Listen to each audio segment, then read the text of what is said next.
So what really makes your bass tone sound shitty or amazing? Cringy mess versus buttery smooth? Like you got legit working bass gear, or like you got ripped off on Craigslist? Well, it's complicated. Because in the tone chain, there are 12 links that can affect your tone. But which of the 12 will trash your tone the most if you don't pay attention? And which ones do you not really need to worry about? To find out, I kidnapped and blindfolded 2 human pro bassists and made them listen to and rate the importance of every link in the tone chain. Starting with the first link in the chain, your fingers. Let's test how important this really is to bass tone. I'll play the same bass line on the same bass 4 times, only changing how I use my fingers. Gio and Ben won't know what changed. They'll have to try to figure it out, and we'll see how much of a difference fingers make to tone. Okay, so I'm gonna play you guys 4 clips of the same bass line, and I want you to tell me what you think the difference is and how much of a difference there was in the tone. It's just hard to listen to.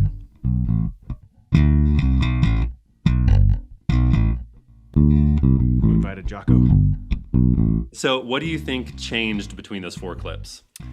Most obvious one was between 1, 2, and 3, because number 1, someone's playing with like normal, lovely finger style. Number 2, it gets wispy and terrible, like they're plucking and not digging in, and it made my heart break. And then number 3, someone's digging in and it's getting really growly and clacky, which I like. Number 4, it sounded like you just moved down to the bridge. But yes, I feel like I could probably recreate this exact thing with my fingers across the board. Wispy plucking it's this.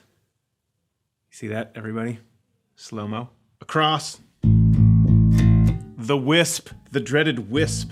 Oh, it hurts to do it. I can't even, I'm gonna go take a shower. And then the clack. Fully supported here. You know, having full control over the note is really important to me. So when you're actually pushing the string down, make sure you're pushing it with the, the pad of your finger. If you're getting too close to the nail, that's a sound, but you're not gonna get necessarily a strong tone out of that. How much of a difference do fingers make to bass tone?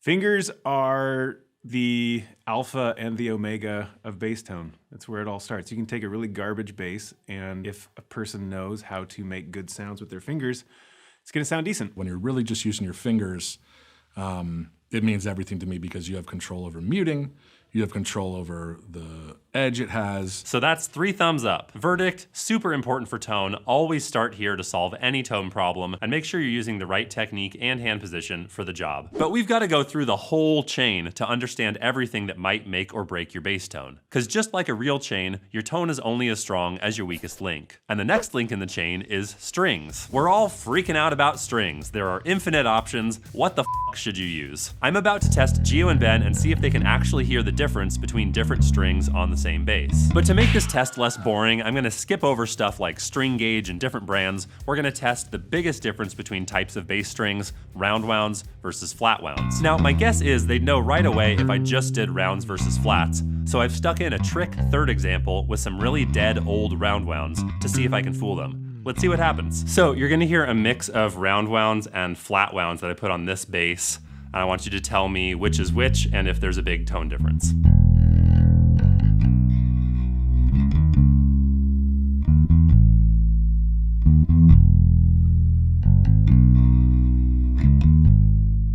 How much of a difference was there between the tones? There wasn't that much difference. Yeah. I feel like the first one is flat wounds, the second one is a round wound string, and the third one is maybe a nail picking technique instead of an actual pick. So yeah, first one was flat, second one was rounds. Third one was also rounds, but like dead strings. How much of a difference do strings make to bass tone? This is an internet answer. Strings make a huge difference to bass tone, but they don't make as much of a difference as you think. Do they make a difference? Heck yes. Should you spend 20 hours referencing all the different strings and types of strings? No. All right, yeah, how much should people subscribe to BassBuzz? So that's 3 thumbs up. Verdict, strings are important for your bass tone, but they're probably not gonna solve any major problems unless you have the wrong kind of strings for what you're doing. So what happens once your finger plucks the string? It starts resonating the bass, which takes us to the next link in the chain, tonewood. By far the most debated tone topic in all of bass and guitar, tonewood, the wood in the body and the neck of the bass, changes the tone by changing how the string vibrates, which then goes down the rest of the chain. But is that effect actually noticeable? It's kind of impossible to test this scientifically. So let's ignore all the forum warriors and sketchy YouTube tests and hear from someone who's built basses for over 50 years, Roger Sadowski. And I feel very strongly that the wood does affect the sound of an electric bass. Sounds pretty conclusive, but check out what he says next. Really doesn't matter, in my opinion, what the listener hears. What's important is what the player hears. And what the player hears affects how he attacks his instrument, his touch, his feel. And here's Sheldon Dingwall saying the exact same thing. Let's get ready for an internet fight here. Yeah. Does wood affect the tone? Yeah, absolutely. Can the audience hear that? No, absolutely not. But does the musician feel it? Absolutely. So it affects how the instrument feels in your hands, which might matter to you as a player, but it doesn't matter to the listener, including your own listener's ears. Oh my God, is this alder? You hear that? You hear the alder in there? Just kidding, you idiots. Swamp ash. Yeah, talk to me about tonewood, Gio. Tonewood only matters if you think it looks cool. I like a lightweight bass, so give me the swampiest ash for light ashiness. Yeah, that's a good point. One thing that actually matters about tonewood is if the bass is too heavy or not. Yeah, which I don't know if it affects tone at all, but it affects my back, which I really care a lot about. So that's 3 thumbs down. Verdict, if you like the feel of your bass, fussing with tonewood will not fix any tone issues. All right, next in the chain, time to talk pickups. I'm about to test Gio, Ben, and myself on something I'm really curious about. Does swapping pickups in a bass actually do anything to the tone? First, let's get some obvious shit out of the way. Okay, so here's the same riff recorded on these 3 different basses. I want you to tell me which one is which and how different they sound.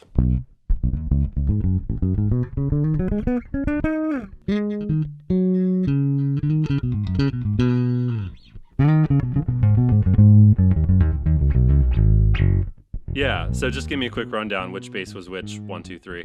Bass 1, the Stingray. Bass 2 was the jazz bass. And bass 3, comically obvious if you've gotten to spend some time with the P bass. I think the first one was the Stingray, the second one was the jazz bass, and the third one was the unapologetic P bass tone. How much of a difference does type of pickups and position of pickups make? Type of pickup and position of pickup it's such a huge part of the tone.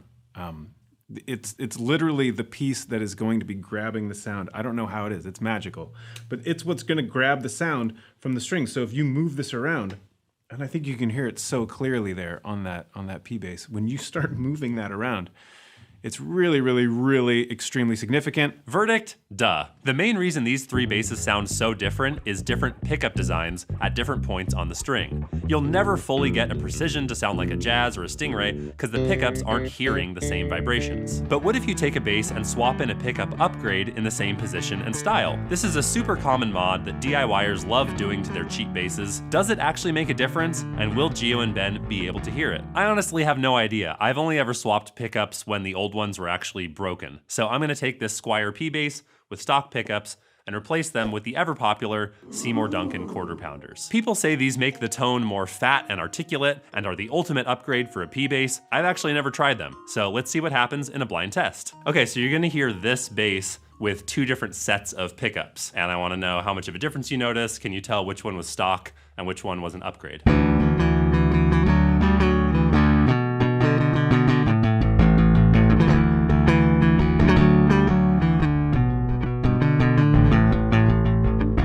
First of all, how much of a difference do you notice? So I would say I'm not hearing a difference at all. I heard more low end in the second version, but I didn't necessarily like it more. It was really, really similar. Does it feel in your hands like an amazingly upgraded pickup, or does it just kind of feel like a P bass? Sorry, it just feels like a P bass. Sorry, Seymour Duncan. Seymour Duncan. Congratulations on all your $100 sales on Amazon. So doesn't this make you think about how people should take the Beginner to Badass course at bassbuzz.com? That was the only thing that I've been thinking this entire time. So that's 3 thumbs down for pickup swaps. Verdict, if you have functioning pickups, doing a swap like this probably won't solve your issues. Just make sure you're not expecting your P bass to sound like a Stingray. Your tone now goes through the pickups into the bass electronics. First, let's take care of the obvious. Okay, eyes closed. How much of a tone difference do you hear?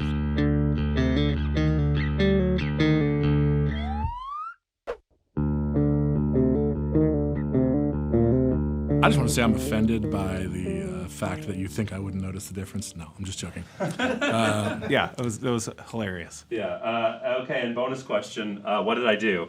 You turned your tone knob off. Hey! Obviously, tone knobs make a massive tone difference. But what about swapping electronics in the same bass? Will this fix your dull, flavorless tone? And how do you choose the right one? So I'm upgrading this Squier Jazz's cheap stock electronics to the also cheap, but most popular on Amazon, Cache electronics kit, which people say breathed new life into their jazz bass. And I recorded the same riffs with the same settings on the bass before and after. Will we actually hear a difference? As a teacher who's always pushing people to buy less and practice more, I'm inclined to think this isn't gonna make much of a difference. But let's give it a fair shot and see what Gio and Ben think. You're gonna hear this bass with 2 different sets of electronics, and I want you to tell me if you hear a difference and how much of one.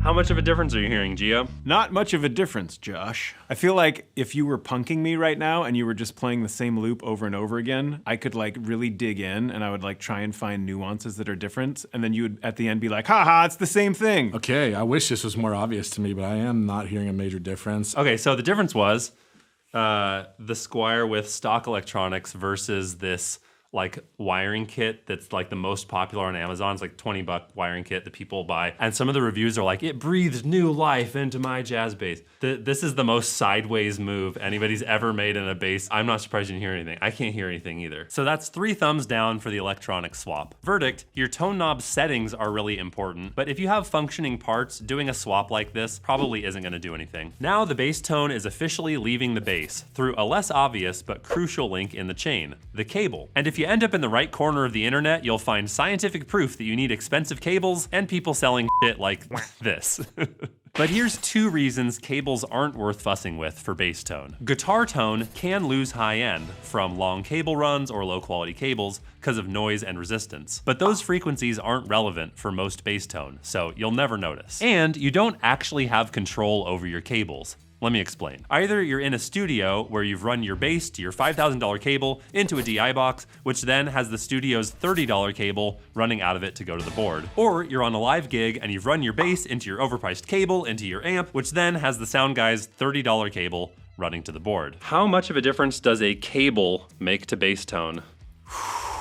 If Bobby Vega was here, he would punch me in the face. But for me, no difference. I didn't believe any for a very long time. But I am now a proud owner of a Megami cable that I believe sounds a little different. So that's 2.5 thumbs down for fancy cables. Verdict, if you have a working cable that's not broken, it's not affecting your tone enough to bother. The cable leads us to the next link in the chain, pedals. Can pedals make a difference to your bass tone? Let's find out. Okay, so here are 2 clips I recorded. How different do they sound?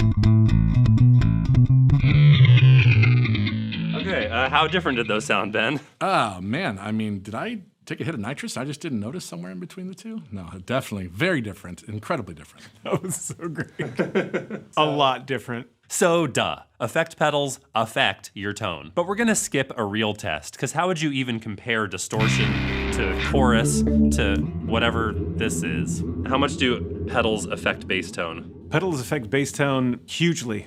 I mean, depending on the pedal. Some pedals will be like really, really subtle, but like the one that you used in your example, pretty significant, I'd say. How often do you need pedals on the average bass gig?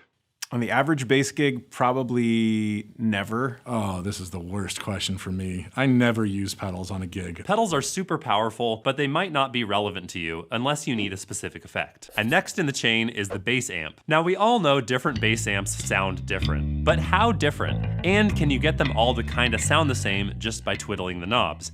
If you can, that would mean that it doesn't really matter what amp you have as long as you know how to work it. But before we can test that, we need to see if any of us can tell which amps are which in a blind test, and how different the tones actually are. I've asked Gio and Ben to bring their favorite amp heads. I've got 2 of mine, and we're gonna run them all through the same speaker cabinet and blind test them with flat settings. I'm pretty sure we'll all hear a difference, but I will not be able to tell which is which. Ben and Gio might be smarter than me.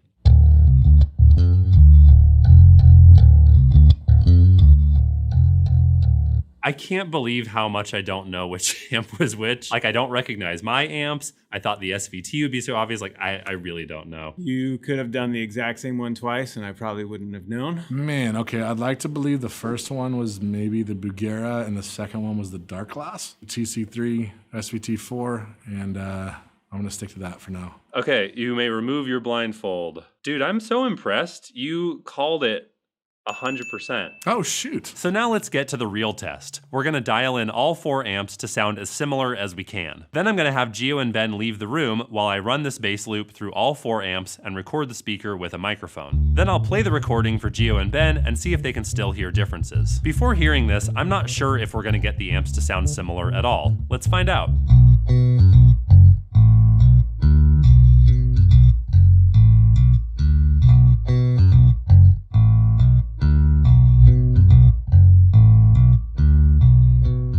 Okay, that sounds like an amp.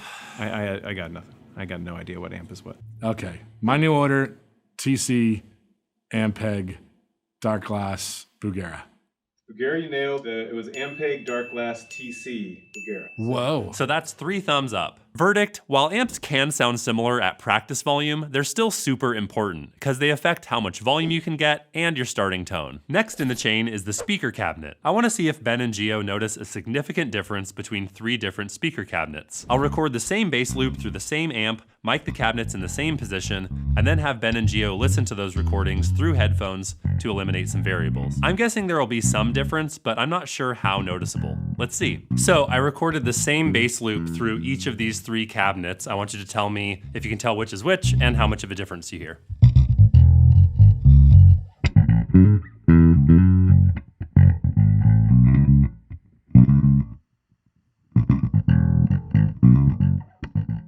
Okay. Man, they all sound so incredibly different. I think number 1 is the SWR, number 2 is the acoustic, and number 3 is the Bergantino. Okay, number 1 is the Bergantino. Damn it. Number 2 is the acoustic. That's what I got 2. That's what you said? Okay. Yeah. And 3 is the SWR. Okay. Yeah, I mean, this is the P bass. That was the P bass all over again. If you were talking to a beginner bass student about speaker cabinets, like what's like the thing that matters the most? Can you afford it? What do you need it for? Do you like the sound of it? The reason why I ask what you need it for before do you like the sound of it is because if you like the sound of a small, like single speaker that's cranking out 100 watts, but you want to play death metal with your like double bass pedal, like 20 cymbal drummer, it doesn't matter. That's not the one that you get. You have to get one that's going to be louder. So that's 3 thumbs up for bass cabs. Verdict, cabinets have a huge effect on your tone, how much volume you can get, and what your bass sounds like. Definitely worth finding a cab that you like. Something terrible is about to happen. Your bass tone has gone through your fingers, strings, pickups, electronics, cable, amp, and speaker, and now your tone leaves your gear into the end of the chain, which includes the room, the rest of the band, and the PA system. Why is this so terrible? Because you have basically no control over it, and any one of these things can ruin the tone you dialed at home. What are some things in real life that affect your tone that you have no control over? Oh man, the stage, the room, and the outlet that you're plugging into. But man, more than anything, I can't stress enough about the room, man. I mean, if it's a venue, a concert hall, a club, there's gonna be lots of ways to get the tone you need to hear through your monitor. But the smaller venue, the private event, the wedding, the barn chic I keep running into everywhere, there's no worse room than a barn for bass. Feelings opinion about the bass knob on the guitar amp. Leading question, Your Honor. Yeah, what's the left hand of your keyboard player doing? What does your guitar player's amp look like? How low are the floor toms and the kick drum tuned on the drum set? Do you ever try to discreetly turn up your amp when you know the guitar player isn't looking so that they don't also turn up their amp? This is called being in a metal band, and I've done this before on tour. Right. And absolutely, I would find myself turning up constantly, and then you would realize that it becomes a competition really fast. When you bring gear you know sounds good, you can always count on that working, no matter what the room is. You just have to then trust it and not crank yourself to oblivion, hoping that will fix the problem. That all sounds kinda depressing, until you learn how to troubleshoot your tone based on the specific room and band. And that's why you gotta watch this next video, how to get the perfect bass tone. I'll walk you through all the common sound issues and how to fix them with whatever gear you've got. And there may or may not be a clip of my high school ska band in there too. Pick it up, pick it up, pick it up!